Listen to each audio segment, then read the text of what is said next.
Qu'est-ce que ça dit ici, DLC? Ça dit Ajib tout. Maintenant, explique-nous la différence. Ce qui se passe ici, c'est qu'Allah parle encore, mais il change le pronom. Il dit Ajib tout. C'est ça la différence. Si vous vous souvenez, dans la version Hafs, c'était Ajibta. Ici, la différence c'est que ça dit j'ai été étonné. Salut à tous et bienvenue sur Logos et Apologia. Avant de plonger dans le sujet brûlant d'aujourd'hui, je voulais commencer par quelque chose d'un peu personnel. Je voulais prendre un instant pour vous dire merci. Un immense merci. En moins d'un mois, vous êtes plus de 300 à avoir rejoint cette aventure. Votre soutien, vos commentaires, votre engagement, c'est ce qui donne toute sa force à cette chaîne. Alors du fond du cœur, merci à chacun d'entre vous. Maintenant, j'aimerais profiter de cette occasion pour remettre les choses au clair, pour poser les fondations de ce que nous construisons ici ensemble. Premièrement, Logos et Apologia est une chaîne d'apologétique chrétienne. Mon but ici est simple et sans ambiguïté, défendre la foi chrétienne. Je reçois beaucoup de questions, notamment pourquoi parler autant de l'islam? Pourquoi attaquer cette religion? La réponse est simple, parce que l'islam parle de nous. L'islam parle de moi en tant que chrétienne. Le Coran et les sources islamiques ne font pas que mentionner les chrétiens, ils nous assignent un statut, des règles et des obligations. Si un jour le monde était gouverné selon les préceptes de l'islam, ma vie de chrétienne serait directement impactée par des lois précises. C'est donc mon droit, le plus strict et même mon devoir, d'examiner et de critiquer une idéologie qui a des prétentions directes sur ma liberté et sur ma foi. Deuxièmement, à nos amis athées qui viennent ici pour débattre, vous êtes les bienvenus. Nous ne refusons pas le débat philosophique. Mais comprenez bien la nature de cette chaîne. Ce n'est pas un forum de religion comparée où tout se vaut. C'est une chaîne de défense de la foi chrétienne. C'est notre point de départ et notre conviction.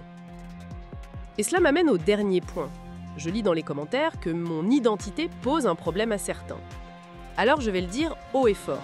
Oui, je suis chrétienne et fière de l'être. Je ne suis pas ici pour m'excuser de ma foi, je suis ici pour la défendre avec conviction et avec des arguments. Et justement, parlons d'arguments.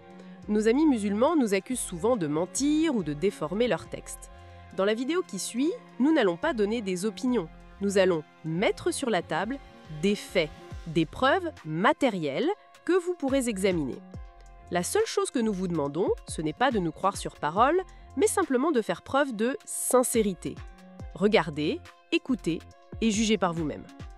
Maintenant, commençons. Arrêtez-moi si vous connaissez la chanson. Il n'existe qu'un seul Coran, un seul livre révélé par Allah que tous les musulmans du monde mémorisent mot pour mot, lettre pour lettre. Eh bien, nous allons voir si c'est vrai. Vous l'avez entendu dire par tous les prédicateurs, tous les propagandistes de la Dawa, qu'il n'y a qu'un seul Coran, mémorisé, intact, non corrompu, jamais changé et qui ne le sera jamais.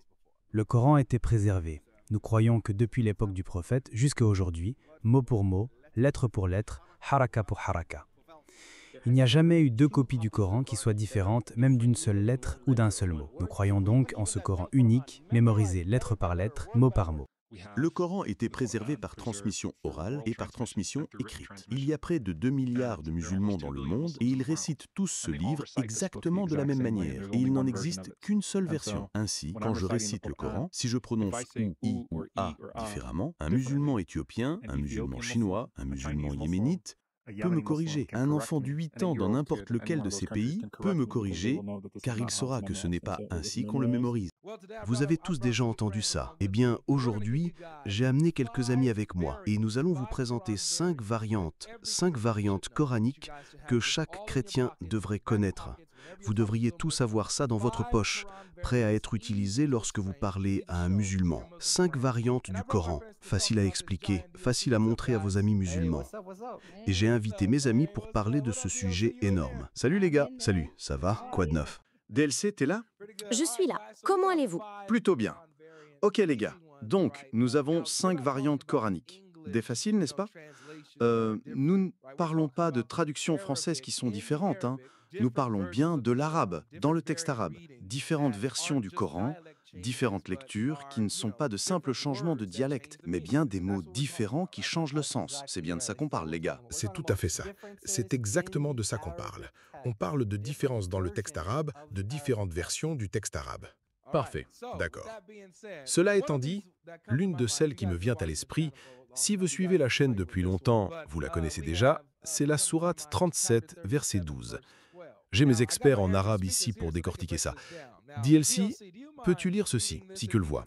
Peux-tu me lire la version Hafs? Yep, la version Hafs dit Bal ajibta wa yaskharun. Donc le mot en question est ajibt, qui signifie tu es étonné ou tu es surpris. Tu es étonné. Maintenant, qui est le locuteur J dans ce contexte de la sourate 37, verset 12, qui parle? C'est Allah qui parle à Mahomet. Donc Allah parle à Mahomet, il dit « Tu fus surpris pendant qu'il se moquait ». Ou « Tu fus étonné pendant qu'il se moquait ». Allah qui parle à Mahomet. Mais quand on descend plus bas ici et qu'on voit toutes ces différentes lectures du Coran, elles sont pour la plupart identiques. Mais quand on arrive à El-Kisa et El-Hamza, qu'est-ce que ça dit ici, DLC? Ça dit Agip tout. Maintenant, explique-nous la différence. Ce qui se passe ici, c'est qu'Allah parle encore, mais il change le pronom. Il dit Agip tout. C'est ça la différence. Si vous vous souvenez, dans la version Hafs, c'était Ajibta. Ici, la différence est que ça dit j'ai été étonné.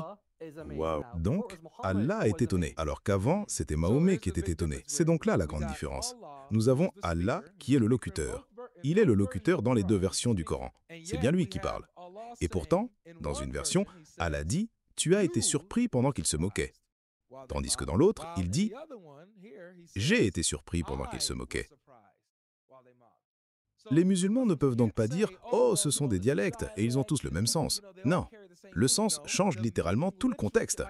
Était-ce Mahomet qui fut surpris ou était-ce Allah qui fut surpris?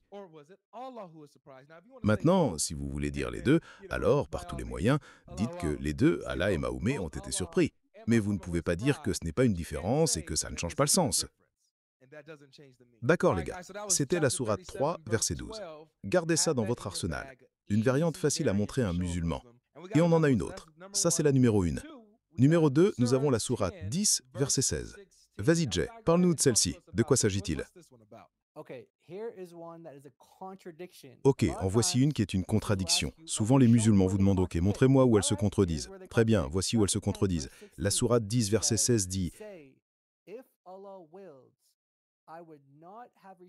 « Si Allah l'avait voulu, je ne vous l'aurais pas récité et il ne vous l'aurait pas fait connaître. Et il ne vous l'aurait pas fait connaître. » Maintenant, si on regarde l'arabe, Voilà, c'est ici qu'il faut regarder. Wala adrakum bihi. Il ne vous l'aurait pas fait connaître. C'est là où le son A est allongé. La, qui signifie non, pas fait connaître. C'est ce que la plupart des musulmans connaissent. Et puis, nous allons voir chez un autre lecteur, Ibn Kathir al-Makki, et il dit Wala adrakum bihi. Pas de A allongé. C'est très court, ce qui signifie et il vous l'aurait certes fait connaître. Oh waouh, ce sont deux contradictions. L'un dit « il ne vous l'aurait pas fait connaître », l'autre dit « il vous l'aurait fait connaître ». Il n'y a aucune issue ici. C'est une contradiction flagrante. C'est clair et net. Mais ne nous croyez pas sur parole. Ils en parlent dans les sources musulmanes comme ici, dans le Tafsir d'Al-Jalalayn, qui est disponible en ligne pour tout le monde. Il admet cette variante de lecture, comme vous le voyez ici dans les parties surlignées. L'une dit « il ne vous l'aurait pas fait connaître » et l'autre « il vous l'aurait fait connaître ». Waouh, oui, il n'y a aucune échappatoire. Donc même leurs savants voient et admettent que c'est une contradiction. Vous pouvez aller sur altafsir.com, ouvrir le tafsir de Jalalayn et le voir par vous-même. Et montrer aux musulmans que même leurs savants reconnaissent que ce verset 16 de la sourate 10 a une lecture variante qui contredit l'autre. Donc maintenant, s'ils demandent des variantes avec des contradictions, nous en avons. S'ils demandent des variantes qui montrent un changement de sens, nous en avons aussi. En voilà déjà deux. Nous avons la sourate 37, 12. Nous avons la sourate 10, 16. Voici une troisième variante que vous devriez avoir dans votre poche en tant que chrétien. Vous devriez être capable de la montrer à un musulman.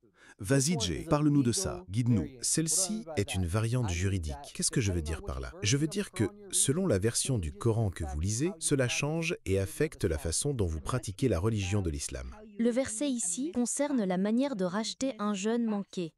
Lorsque les musulmans manquent des jours de jeûne pendant le ramadan, ils doivent les rattraper. Dans la sourate 2, verset 184, il est dit « Fidyatun ta'amu miskin ». Fidyatun signifie la rançon, la rédemption. Ta'amu est le fait de nourrir. Miskin est le mot-clé ici que nous avons translittéré. Une personne pauvre au singulier. Miskin, une personne pauvre. Ça, c'est la version Hafs. Donc, pour chaque jeûne manqué, vous devez nourrir une personne par jour manquée. Cependant, dans l'autre version, une version célèbre d'ailleurs d'Ibn Amir, il est dit Fidyatun ta'amu masakin. Masakin est le mot ici. Donc ici, la rédemption se fait en nourrissant des personnes au pluriel. Et en arabe, le pluriel c'est plus que 2, 3 ou plus. D'accord. Donc si vous vivez dans une partie du monde qui lit le Coran Hafs, si vous manquez un jeûne, vous devez nourrir une personne par jour manqué. Si vous êtes dans une partie du monde qui lit le Coran Warsh, pour chaque jeûne manqué, vous devez nourrir 3 personnes pauvres ou plus. Alors, qu'allez-vous faire? C'est difficile. Allah ou Elam, sur ce coup-là, je devrais probablement dire Allah c'est mieux. C'est compliqué. Donc pour chaque jour de jeûne que je manque, selon le Coran que je lis, selon le Coran que je considère comme faisant autorité, cela détermine comment je rattrape ce jour de jeûne. La raison pour laquelle c'est si grave, c'est que si je me trompe, alors je ne suis pas purifié devant Allah. C'est bien ça. Correct. Ces jeûnes sont une obligation. Ils sont obligatoires, pas volontaires. C'est pourquoi ils ne disparaissent pas si vous les manquez. Même si vous êtes malade et ne pouvez pas jeûner ce jour-là, vous devez le rattraper. Alors, les règles d'Allah. Qu'avait Allah en tête? Était-il particulièrement généreux ce jour-là en disant « nourrissez juste une personne par jeûne manqué » ou était-il vraiment strict à ce sujet en disant « en fait, il faut que ce soit 3 ou plus par jeûne » ? Correct. Waouh. Et je vois que tu as Al-Tabari là. De quoi parle Al-Tabari? Ici, Al-Tabari reconnaît qu'il y a la lecture au singulier, puis il reconnaît aussi que d'autres la lisent au pluriel, pauvres gens. Donc, miskin, une personne pauvre, masakin, des personnes pauvres. C'est donc reconnu par les commentateurs et les juristes musulmans également. Waouh! Donc non seulement nous avons des variantes qui changent le sens, des variantes qui se contredisent, mais nous avons aussi des variantes qui changent la loi, la manière dont vous devez pratiquer l'islam et même vous purifier, vous réconcilier avec Allah. Si vous manquez un jour de jeûne, devez-vous juste nourrir une personne pauvre et c'est bon? Ou devez-vous nourrir plusieurs personnes pauvres pour que ce soit bon? Donc ça en fait 3. Il nous en reste 2. Nous avons une 4e variante du Coran que vous devriez connaître. Nous vous donnons une liste de 5 variantes que chaque chrétien devrait connaître.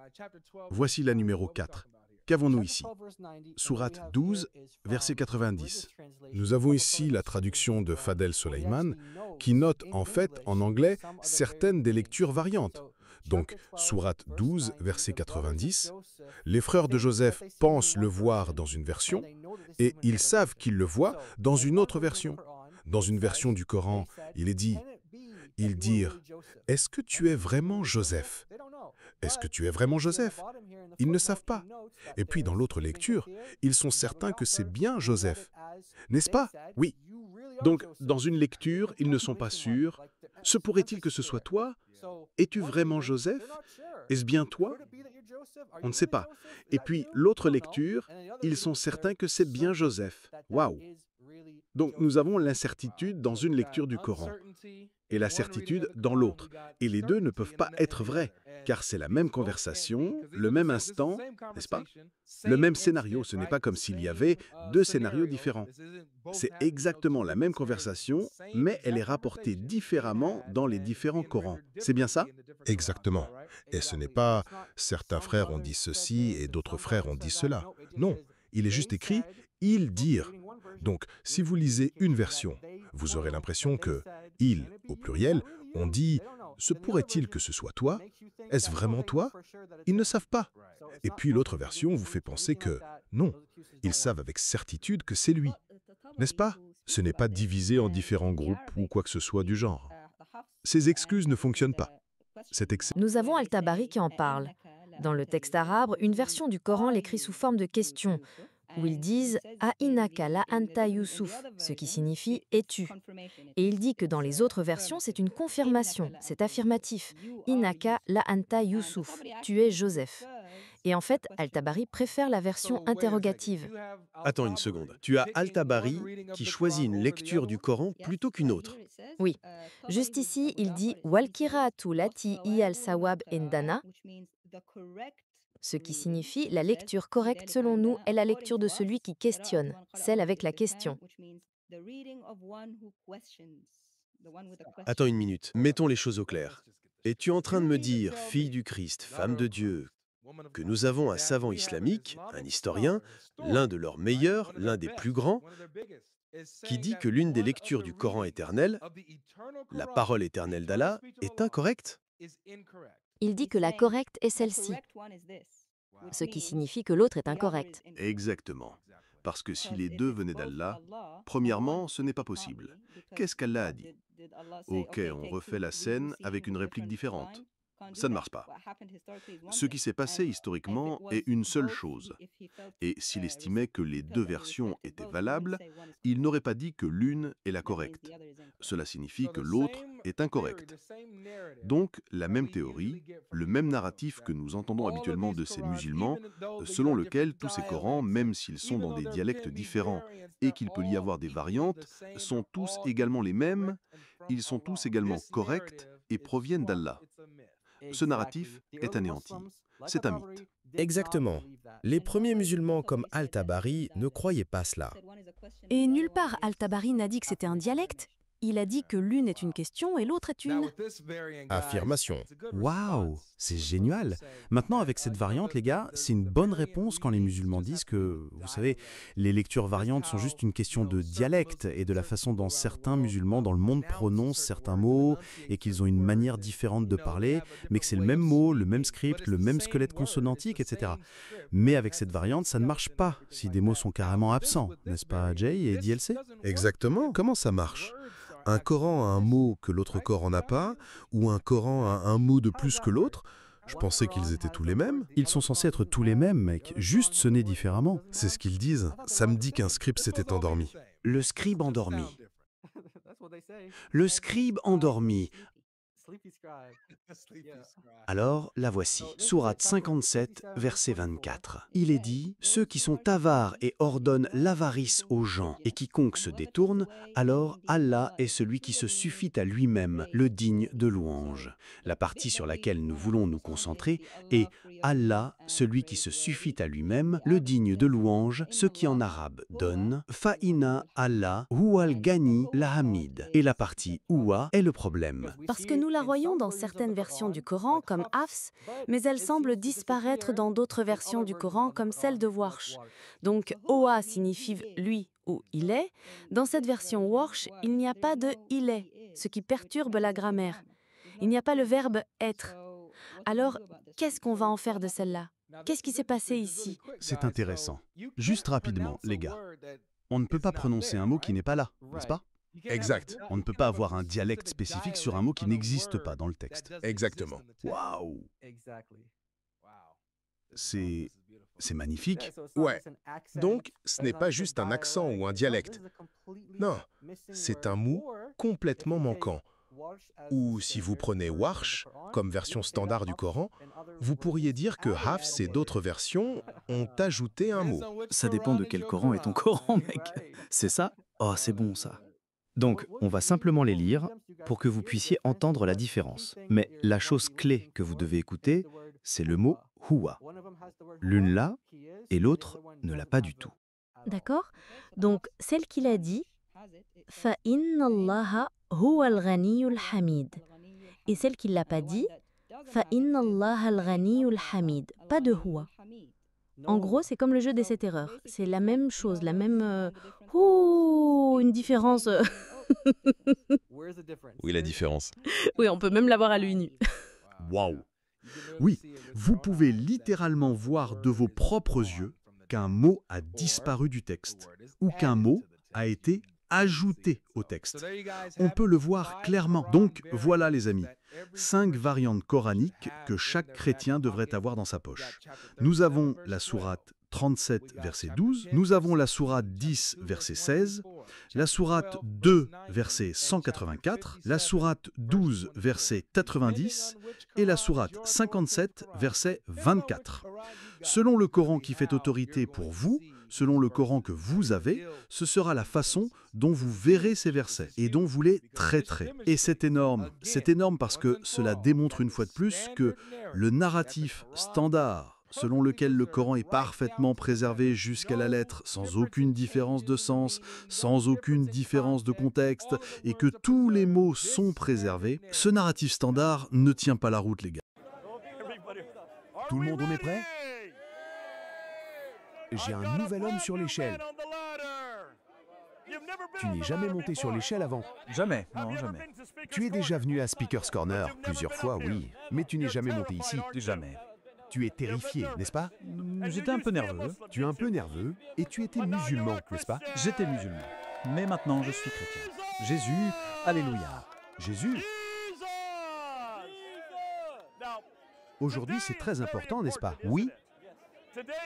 Nous sommes le 8 juin 2025. Que s'est-il passé il y a 5 ans, ce même jour, le 8 juin 2020?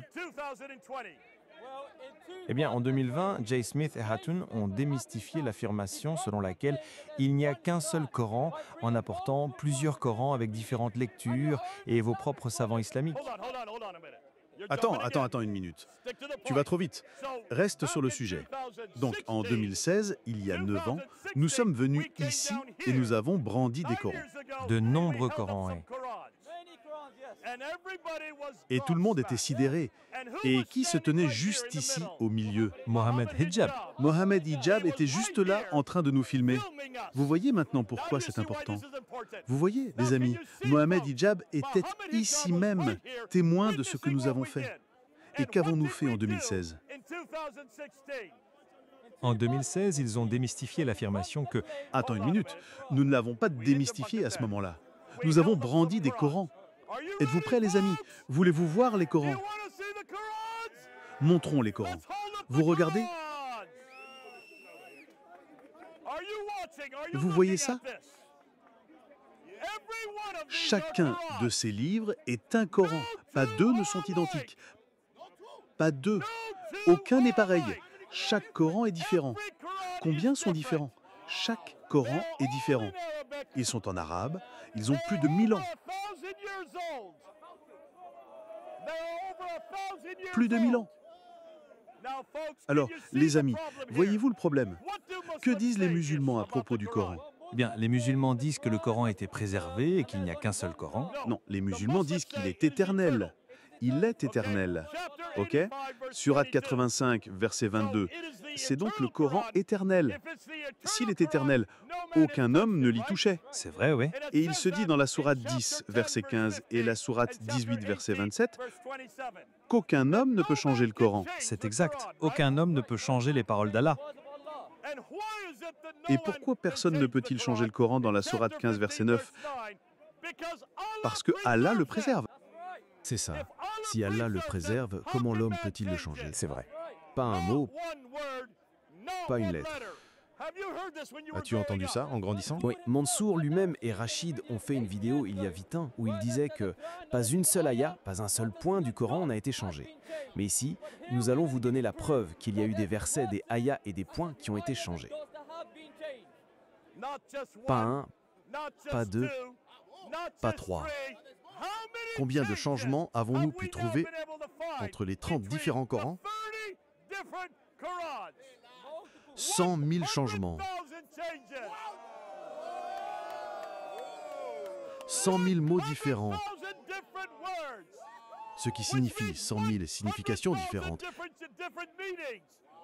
Ce qui signifie des doctrines, des théologies différentes et des pratiques différentes. Vous écoutez les musulmans? Vous ne pouvez plus dire qu'il n'y a qu'un seul Coran. Vous ne pouvez plus dire qu'il est éternel. Vous ne pouvez plus dire qu'il est protégé par Allah. Nous vous en montrons juste 9 ou 10. Tu as examiné certains des changements.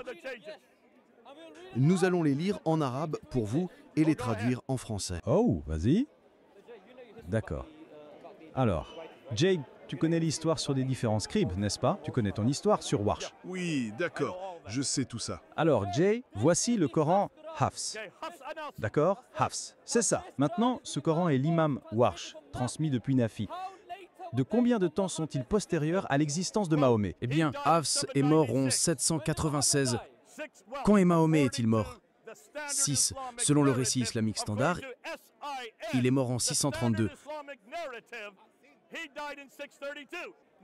Nafi est mort.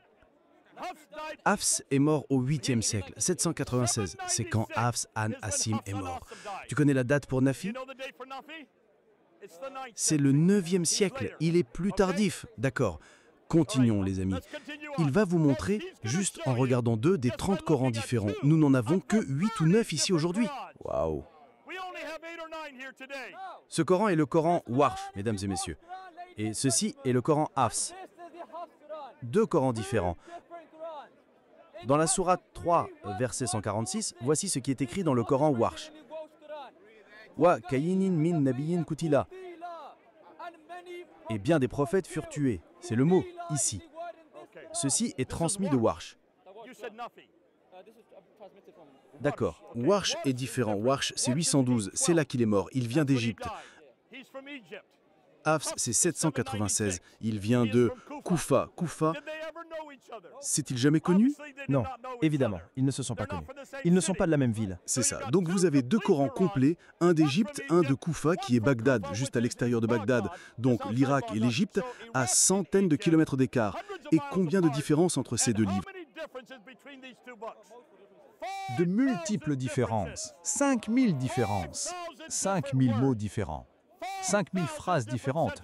Et vous ne regardez qu'une seule. Sourate 3, verset 146. Donc dans celui-ci, Warsh, il est dit « Bien des prophètes furent tués ». Qu'est-il dit dans le Hafs? Dans le Hafs, il est dit « Wa ka'ayyin min nabiyyin qatala ». Bien des prophètes ont combattu. Oh, combattre quelqu'un et tuer quelqu'un... Ok, attends une minute. Si j'étais un prophète, j'irais avec le Hafs et je ne voudrais pas aller avec le Warsh, parce que si j'avais avec le Warsh, je meurs. Mais si je vais avec le Hafs, je suis toujours en vie. Alors, les amis, est-ce que c'est assez sérieux? C'est une différence sérieuse. Alors, comment les musulmans peuvent-ils dire que pas un mot, pas une lettre n'a été changé? Et que si ça a été changé, ça dit la même chose? Les amis, ça ne dit pas du tout la même chose. Si vous êtes un prophète, tu vas en trouver une autre entre ces 2-là? Alors, je vais chercher. Pendant qu'il cherche, les amis, laissez-moi vous demander, est-ce que Hafs connaissait Mahomet? Il est mort en 796, Mahomet est mort en 632. C'est plus de 140 ans de différence. Il n'a pas connu Mahomet, n'est-ce pas? A-t-il même vécu au même siècle que Mahomet? Alors, comment pouvait-il savoir ce qui a été révélé à Mahomet? Si Warsh est mort en 812, c'est le 9e siècle.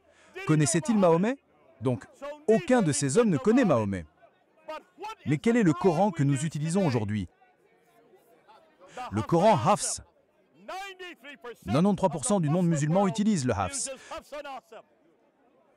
Par conséquent, chacun de ces autres Corans le confronte complètement, le contredit et montre pourquoi nous ne nous y fions pas. Vas-y, maintenant, voici une autre différence. Ceci vient du Coran de Hamza et transmis par Khalaf. D'accord, Khalaf. Ok, Khalaf.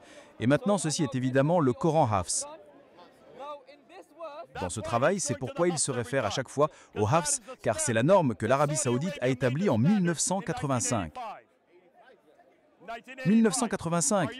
Étais-tu en vie en 1985? Nous sommes tous les deux plus anciens que le Coran. Ça te fait paraître assez vieux, n'est-ce pas?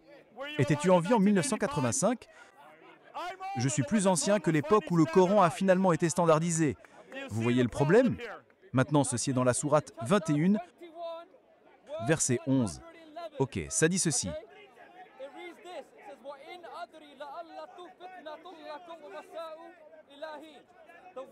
Le mot après ceci se lit qala. Il a dit. Donc c'est au passé, où Mahomet a dit quelque chose. Quand nous lisons la version de Khalaf, il est dit « Kul », ce qui signifie « dit ». Alors, est-ce au passé ou au présent? Que signifie le mot « kala » Il a dit « Il coule », dit à l'impératif. Qui dit « dit » Dieu. Donc, un homme parle ici et Dieu parle là. C'est exact. Il y a un problème théologique avec ça. Est-ce Dieu qui parle ou est-ce l'homme qui parle? Pouvez-vous voir pourquoi cela détruit complètement toute idée que cela puisse venir de Dieu? Absolument, yes. Ok. Vous voyez, maintenant cela cause un problème. Ok. Pendant qu'il fait ça, les amis, pourquoi est-ce que c'était un gros problème? La raison, c'est que les 7 premières lectures ont été choisies en 936. C'est le 9e siècle. Par un homme nommé Ibn Mujahid. Les 7 qui ont été choisis n'incluaient pas ces deux-là. Warsh n'était pas dans ces 7. Hafs n'était pas dans ces 7. Donc, un autre homme, en 1194, au 2e siècle, a dû choisir 2 élèves de chacun de ces 7. Vous avez donc maintenant 14 plus 7. Combien de Corans différents avez-vous au 12e siècle? 21 Corans. Et là, vous voyez Hafs, ils n'ont été choisis qu'au 12e siècle. Au moment où vous arrivez à 1429, au 15e siècle, ils avaient encore besoin de Corans. Alors, un homme nommé Al-Jazari, en 1429, en a choisi 6 autres. Pardon, 9 autres. 3 plus 6 égale 9. C'est en 1429. Combien d'années après Mahomet cela? C'est 800 ans après Mahomet. Ils ont finalement eu tous les Corans, 30 Corans différents. Pas un, pas deux, mais 30 Corans officiels. Êtes-vous prêts? Voici le Coran d'Ibn Kathir. Ibn Kathir, oui. De la Mecque. De la Mecque, oui. Et maintenant, nous allons à nouveau au Warsh. Attends. C'est lequel celui-là? C'est encore le Warsh? Pourquoi tu vas au Warsh? Pourquoi pas le Rafs? Tu devrais toujours comparer avec le Rafs. Mais c'est bon, allons-y avec ça pour l'instant.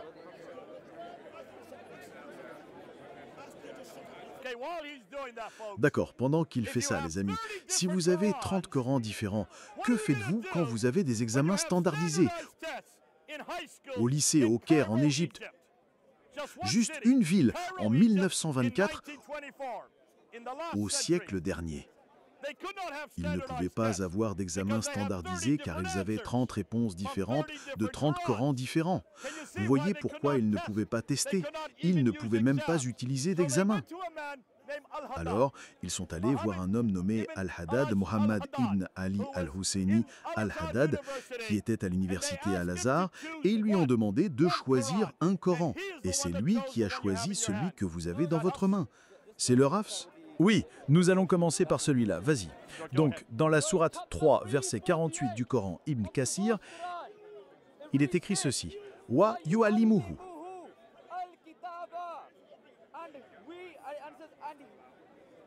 Et il lui enseignera. C'est ce que ça veut dire. Et il lui enseignera.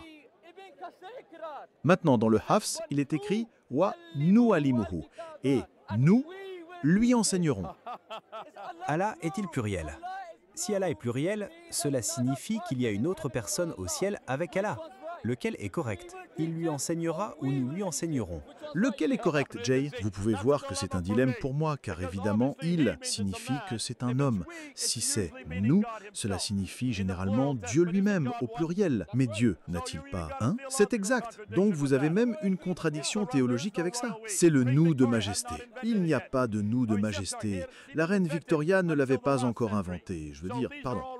Elle ne l'a inventé qu'au siècle dernier. Donc tout cela a été écrit au 8e et 9e siècle, donc vous ne pouvez pas utiliser cette excuse. Mais néanmoins, ils ne sont pas d'accord, n'est-ce pas? Ils ne sont pas d'accord. Maintenant, nous allons essayer une autre différence entre le Al-Douri et le Hafs. D'accord, il cherche toujours. Pendant ce temps, comprenez bien ce qui s'est passé en Égypte. Au Caire, juste une ville. Ils ont dû prendre les 29 autres Corans qui n'étaient pas d'accord avec le Hafs, les emmener de bateau sur le Nil et les jeter dans le fleuve, pensant que cela résolverait le problème. A-t-il résolu le problème, les amis? Si cela avait résolu le problème, pourquoi avons-nous ceci aujourd'hui? Évidemment, cela n'a pas résolu le problème. Et vous devez réaliser qu'en 1924, ils ont finalement fait le Hafs, le Coran officiel, mais seulement pour le Caire. Ils ont découvert qu'il y avait des problèmes avec le Hafs. Il a dû être révisé non pas une, non pas deux, mais 7 fois différentes. Tu es prêt? Alors, voici la lecture Al-Douri. La lecture Al-Douri. Oui. Et nous allons la comparer avec le Hafs. C'est ça.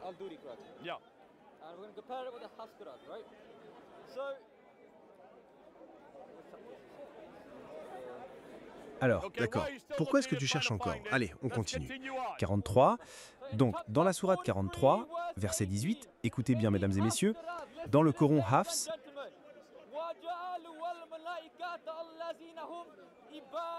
il est écrit « Ils sont les esclaves du tout miséricordieux » et ici il est écrit « Ils sont les esclaves du tout miséricordieux ».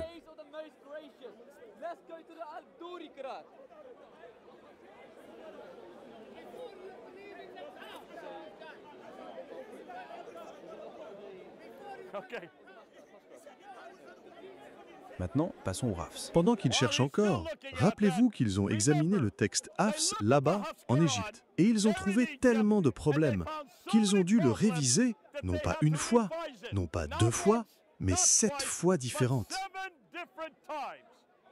Ils ont dû le réviser 7 fois. Et finalement, en 1936, ils ont publié le Coran officiel, appelé le Coran Farouk, du nom du roi Farouk, en 1936, pour toute l'Égypte. Vas-y. Ok, donc, en fait, c'est dans le Warsh. Nous comparons le Warsh et le Al-Douri dans le même chapitre, sourate 43, verset 19. Dans le Warsh, il est écrit « Inda ar-Rahman ». Ils sont auprès du tout miséricordieux. Ce sont 2 mots différents. Ici, il est écrit qu'ils sont auprès du tout miséricordieux et ici, il est écrit qu'ils sont les esclaves du tout miséricordieux. Wow. Attends. Ils sont auprès du tout miséricordieux. Et ça, c'est le Warsh, c'est ça? Le Al-Douri dit qu'ils sont les esclaves du tout miséricordieux. Grosse différence. Maintenant, si vous êtes, de qui parle-t-on ici? Qui sont ces îles? On ne sait pas. Eh bien, ça devrait être dans le contexte.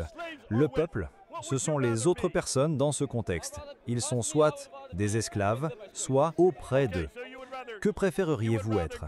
Personnellement, je préférerais être auprès du tout miséricordieux. D'accord, donc tu préférerais aller avec le Warsh sur ce coup-là. Je ne pense pas que j'irai avec l'Al-Douri. Mais comment peut-on se tromper à ce point? Comment peut-on avoir 2 mots différents si c'est le Coran éternel? Comment peut-il y avoir 2 mots différents s'il est dit dans le Coran non pas une mais 2 fois? Qu'aucun homme, personne ne peut changer un seul mot d'Allah. Parce que s'il est éternel, ne regarde pas ton téléphone maintenant s'il te plaît. S'il est vraiment éternel, aucun homme ne peut le changer. Aucun homme n'ose changer un mot ou une lettre. En faisant cela, il n'est plus éternel, n'est-ce pas? En faisant cela, il ne peut plus être protégé par Allah. Qu'est-ce que cela dit à propos d'Allah? Allah. Les amis, veux-tu dire une dernière chose? Oui. Jay, peux-tu leur parler de ce que les musulmans aiment dire à propos de la chaîne de transmission? Si vous regardez le Coran d'Ibn Kathir et sa chaîne de transmission, la personne qui a transmis le Coran via Ibn Kathir était Ubay ibn Ka'b. Si vous regardez le codex d'Ubay, il a des sourates différentes de celles d'Ibn Kathir. Comment cela s'est-il produit? Ok, il a des sourates différentes. Comment cela s'est-il produit? Ubay ibn Ka'b est de Damas. Il est de Syrie. Il a écrit son Coran au début du 7e siècle. Quand est-ce que cet homme Ibn Kathir vivait-il? Il vivait au 9e siècle. Alors comment a-t-il pu connaître Ubay ibn Ka'b 200 ans plus tard? Il est de la même école. Le Coran d'Ubay ibn Ka'b, de Damas, avait 116 sourates. Combien de sourates avons-nous dans le Coran aujourd'hui? 114. Et combien y en a-t-il dans le Hafs? 114. Il y a donc 2 sourates de plus dans celui d'Ubay ibn Ka'b. Donc évidemment, son élève qui arrive 200 ans plus tard n'a même pas suivi celui d'Ubay ibn Ka'b, qui est le Hafs, que nous utilisons aujourd'hui, vient de Zayd ibn Thabit. C'est vrai. Prouvant que même au 7e siècle, ce n'est pas le même Coran. C'est exact. Abu Moussa al-Ash'ari a également fait un autre Coran au même 7e siècle et il vivait à Bagdad. Il avait 111 sourates. 110 sourates. Combien de sourates y a-t-il dans le Hafs? 114. Donc combien de sourates de différence? 4 en moins. Vous avez donc 116 à Damas, 110 à Bagdad, et vous avez 114 à la Mecque et à Médine. Vous voyez le problème? Quel Coran suivez-vous? Le Coran du Bey, le Coran d'Abu Moussa ou le Coran de Zaïd? Lequel? On va finir avec ça. Avons-nous le Coran du Baï Ibn Ka'b? Nous avons un fragment de son codex, un fragment. Nous n'avons rien du Baï Ibn Ka'b. Nous n'avons même pas une seule page de cela. Il n'y a rien du 7e siècle. Avons-nous le Coran d'Abu Moussa? Non. Avons-nous le Coran de Zaïd ibn Sabit? Vous dire que nous n'avons même pas le Coran d'Uthman, celui que Zaïd a fait pour lui. Donc Uthman a envoyé plusieurs de ses copies à 9 provinces et nous n'avons aucune de ces copies des 9 provinces comme Damas, Basra, Jérusalem et Guerre. Nous n'avons aucun de ces Corans qu'Uthman a envoyés. Pas un seul de ces Corans n'existe aujourd'hui. Pas un seul. Attendez une minute. Vous pouvez venir ici même à la British Library et vous procurer le Codex Sinaiticus de la Bible qui a été écrit au IVe siècle. C'est 300 ans avant le Coran. Comment se fait-il que nous puissions reproduire l'intégralité du Nouveau Testament 300 ans avant, ici en Grande-Bretagne, alors qu'ils ne peuvent même pas produire une seule des 9 copies du 7e siècle? C'est vrai. Vous voyez le problème? Cela montre que la mémoire, la tradition orale, n'était pas fiable en elle-même. Parce que les musulmans aiment dire que nous avons la tradition orale. Si la tradition orale était vraiment fiable, produisez-nous le Coran du temps de Mahomet. Pas un seul Coran du temps de Mahomet. Pas un seul Coran de l'époque après Mahomet, dans tout le 7e siècle. Le premier Coran que nous avons est le manuscrit de Sanaa, daté de 705, le texte inférieur, donc plus ancien. Il ne représente que 23% du Coran. La plupart est manquante. Alors, les amis, vous voyez? Oh, peut-être même pas 23%. Ce n'est pas du 7e siècle. Le manuscrit de Sanaa, mais ce sont en fait des versets qui ont été ajoutés à une époque moderne. D'accord, c'est un autre débat pour une autre fois. Écoutez, avez-vous tous suivi ce qu'il dit? Maintenant, mettons tout ça ensemble. Si nous croyons que ce livre est éternel, Sourate 85, verset 22. Si nous croyons que ce livre est protégé par Allah, c'est la Sourate 15, verset 9. Si, selon le Coran, aucun nom ne peut changer un seul mot, une seule lettre, qu'est-ce que cela nous dit de ce que vous venez de découvrir aujourd'hui?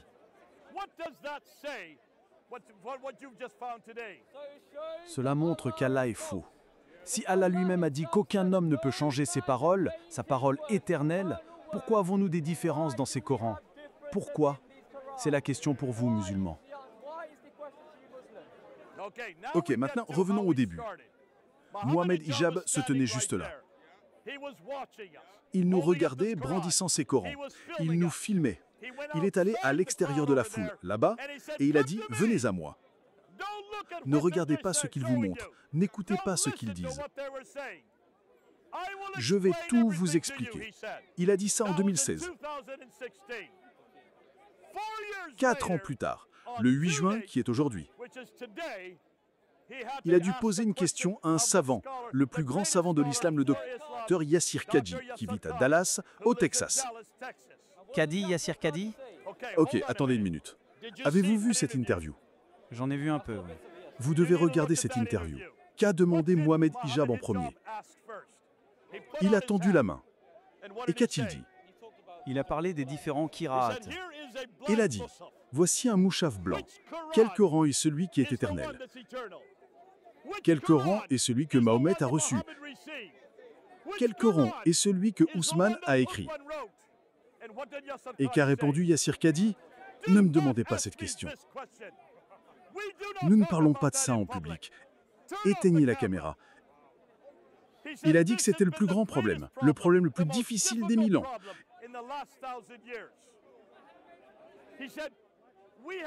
Il a dit, nous avons un respect pour le Coran.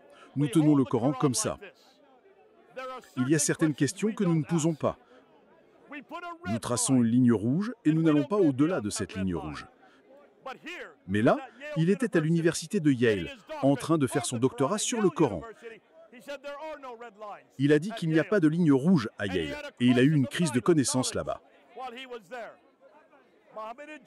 Mohamed Hijab a insisté. Cela lui a pris 28 minutes. Il est finalement revenu vers Yassir Qadhi. Il a dit « Je tends à nouveau la main. Voici un mouchaf blanc. S'il vous plaît, vous devez me dire quel est le Coran éternel.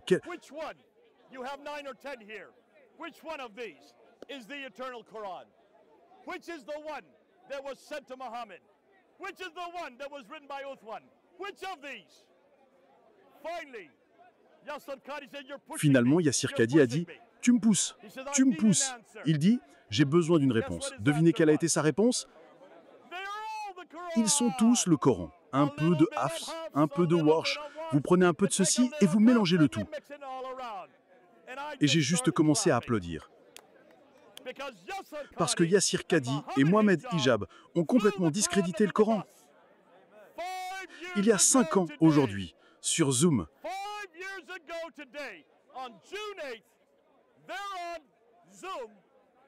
ils sont sur YouTube.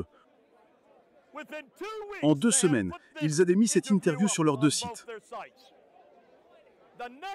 Les 2 semaines suivantes, centaines de musulmans sont allés sur leur site YouTube et ont laissé des commentaires en disant « À cause de cette interview, je quitte maintenant l'islam ». Centaines de musulmans ont quitté l'islam dans les 2 semaines qui ont suivi. Et ils ont dit à Yassir Qadhi et Mohamed Hijab, « Mon sang est sur vos épaules. Vous êtes ceux qui nous avaient dit que le Coran est éternel. Vous êtes ceux qui nous avaient dit que pas un mot, pas une lettre n'avait été changé. Vous êtes ceux qui nous avaient dit que Allah protège son Coran. Et maintenant, vous dites qu'il n'y a pas une, pas 2, mais 100 000 différences entre ces livres. 100 000 mots différents, significations différentes, théologie différente, doctrines différentes, pratiques différentes. 2 semaines plus tard, ils ont finalement désactivé tous les commentaires. En août 2020, ils ont supprimé cette interview d'Internet. Vous ne la verrez plus sur YouTube, mais je l'ai. Vous l'avez, n'importe qui peut la voir. Et chaque 8 juin, nous amenons un homme qui était musulman et qui a maintenant quitté l'islam, juste pour vous montrer qu'il n'y a pas un seul Coran. Ce n'est pas éternel. Cela a été changé, non pas une, non pas 2, mais des milliers de fois. Oh, 100 000 fois. Musulmans, vous ne pouvez plus jamais dire que c'est la parole de Dieu. Chacun de ces Corans a été créé au 8e et 9e siècle, pas au 7e siècle. Pas 2 ne sont identiques. En aucun cas, vous ne pouvez dire que cela vient d'Allah. Cela ne vient pas d'Allah. Cela ne vient pas de Mahomet. Cela ne vient même pas d'Uthman. C'est un livre aussi fabriqué par l'homme que n'importe quel autre livre. Mais je remercie Dieu pour la Bible. Alléluia. Montre-moi une Bible. Les amis, nous n'avons pas ce problème. Regardez la Bible, les amis. Tu aimes la Bible, n'est-ce pas? Absolument. Et pourquoi aimes-tu la Bible? La Bible a changé ma vie. La Bible dit « Les paroles de Jésus sont esprit et vérité. Elles te donnent la vie. Et quand tu lis la Bible, elle transforme ton cœur et elle transforme ton esprit. Lis la Bible aujourd'hui et elle t'apportera une nouvelle transformation dans ta vie. C'est pourquoi je l'aime, Jay. » On peut lui faire confiance, n'est-ce pas? Nous ne faisons pas ces affirmations qu'ils font d'éternité, descendu, complet et inchangé. Nous ne ferions jamais ces affirmations sur la Bible, n'est-ce pas? Nous savons qu'elle a été écrite par des hommes inspirés par Dieu. Mais ce n'est pas la seule parole de Dieu que nous ayons, les amis. Quelle autre parole de Dieu avons-nous? Jésus. Quel est son nom? Jésus. N'est-il pas le Logos? Oui. N'est-il pas la parole de Dieu? Oui. Demandons-lui s'il peut accomplir ce que nous demandons. Rappelez-vous, les musulmans disent que ceci, le Coran, est éternel, descendu, complet et inchangé. Nous avons réfuté cela aujourd'hui, n'est-ce pas? Oui. Posons ces questions à propos de Jésus. Jésus est-il éternel? Oui. Jésus a-t-il été envoyé? Oui. Jésus est-il complet? Oui. Jésus a-t-il jamais changé? Jamais. Jésus est tout ce dont nous avons besoin. Ce que les musulmans recherchent, nous l'avons en Jésus-Christ. Amen. Rentrez à la maison, les amis. Jésus, qui est le roi des rois. Jésus, qui est le Seigneur des Seigneurs? Jésus. Nous venons de voir, preuves à l'appui, que le fondement textuel de l'islam est bien plus fragile qu'on ne le prétend. Les 30 Corans, les 100 000 variantes, les aveux embarrassés de savants, tout cela pointe vers une réalité incontournable. Le Coran n'est pas la parole éternelle et inchangée descendue du ciel. C'est un texte avec une histoire humaine, une histoire de scribes, de copistes, de choix et de révision. La promesse d'Allah dans la sourate 15, « C'est nous qui avons fait descendre le rappel et c'est nous qui en sommes gardiens », semble contredite par les faits. Si le gardien a laissé passer 100 000 altérations, quelle est la valeur de sa garde? Mais cette conclusion, bien que troublante pour nos amis musulmans, ne doit pas mener au désespoir, mais à une question plus profonde. Où se trouve la véritable parole de Dieu, celle qui est infaillible, vivante et immuable? La foi chrétienne ne repose pas ultimement sur un livre d'encre et de papier, elle repose sur une personne. La Bible elle-même témoigne d'une parole qui la surpasse, Jésus-Christ, le Logos fait chair. Jésus est la parole éternelle, il est la parole descendue du ciel, il est la parole complète et parfaite, il est la parole qui n'a jamais changé et ne changera jamais. Ce que l'islam cherche dans un livre, la certitude, la préservation parfaite, la révélation directe de Dieu, le christianisme le trouve en Christ. On peut altérer un texte, mais on ne peut pas altérer la personne de Jésus-Christ, ressuscité et vivant pour l'éternité. L'invitation n'est donc pas de passer d'un livre à un autre, mais de passer d'un texte à une relation, de quitter le sable mouvant d'un texte historiquement incertain pour bâtir sa vie sur le roc inébranlable qu'est Jésus-Christ, la véritable et éternelle parole de Dieu. Si cette réflexion vous a interpellé et que vous souhaitez soutenir notre travail d'apologétique, le meilleur moyen de nous aider est simple et gratuit. Laissez un j'aime sous la vidéo pour dire à l'algorithme que ce message est important. Partagez cette vidéo. Vous connaissez peut-être quelqu'un qui se pose ces mêmes questions et qui a besoin de ces réponses. Et bien sûr, abonnez-vous et activez la cloche pour ne manquer aucune de nos prochaines explorations de la vérité. Merci de votre écoute et que Dieu vous bénisse.